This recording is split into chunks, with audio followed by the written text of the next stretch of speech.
Yung mga idol, kumusta? TJL Sports TV nagbabalik mga idol. Nauya Inoue, easy fight lang daw si Marlon Tapales. Cuadrolas Casimero, malakas daw dito sa WBO. Yan ang ating pag-uusapan mga idol. Pero kung bago kayo sa aking YouTube channel, baka pwede makahingi ng isang like, subscribe at pakipindot na rin ang ating notification bell para ma-update kayo sa ating bagong video na katulad nito. Well mga idol, ang ating pambato nga si Cuadrolas General Casimero na kung saan ay nagkaroon na ng laban dito kay Ugunin ng Japan noong nakarang Oktobre.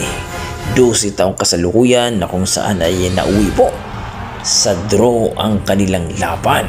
At dito nga mga idol, sabi ng mga boxing fans na pabagsak na daw itong si Cuadrolas Casimero sa ranking sapagkat draw daw ang kanilang laban.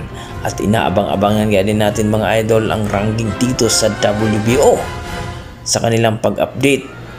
Well mga idol, nagkamali po nga sila sapagkat nanatili pa rin ang ating pampato na itong si Cuadrolas General Casimero sa rank number 3. Ang rank number 1 nga din mga idol itong si Sam Goodman na kung saan ay nag-angas nga na kalabanin ng ating pampato.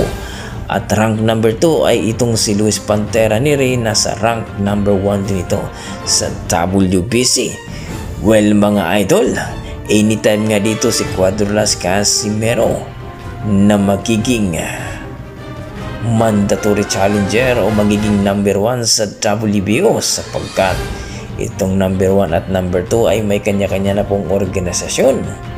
Pero hindi rin pwede nating mawala sa isip na talagang gustong-gusto nga itong si Sam Goodman na labanan itong si Cuadrolas General Casimero. Well mga idol, magandang laban din yan. At dito nga mga idol, pumabor pa rin ang WBO na itong si Cuadrolas General Casimero ay rank number 3 pa rin sapagkat kung aakyat itong si Nauya Inoue or itong si Marlon Tapales, kung sinong mananalo dito sa kanilang laban ngayong December 26 for Undisputed, ay itong si Cuadrolas Casimero ay waiting na para sa title bout na kung saan kung sakali ay magiging world champion nila ito at magiging 4 division world champion sa kanyang division ngayon sa super bantamweight division. Kayo mga idol, naniniwala ba kayo na talagang itong si Cuadrolas Casimero magiging 4 division world champion at malakas ito sa WBO? I-komento mo na sa baba mga idol para ating pag-uusapan. Sa kabilang banda mga idol, Nauya Inoue ay nagsabi na nga na easy fight lang daw itong si Marlon The Nightmare Tapales ang ating pampato sa IBF at WBA.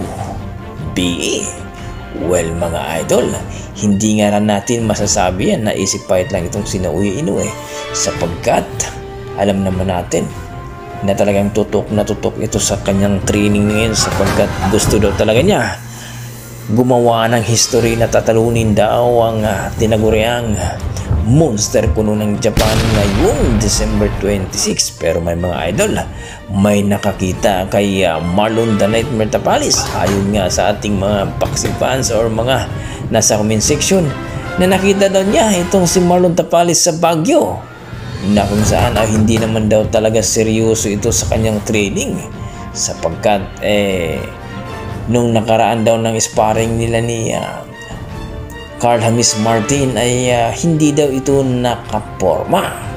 Well mga idol, kayo anong masasabi nyo dito? Kung itong si Marlon Tapales ay easy fight lang ba ito ni Nauya Inoue at itong ating pampato na si Cuadrolas General Casimero na isa itong malakas sa WBO? I-komento mo na sa baba mga idol para ating pag-usapan. Maraming salamat.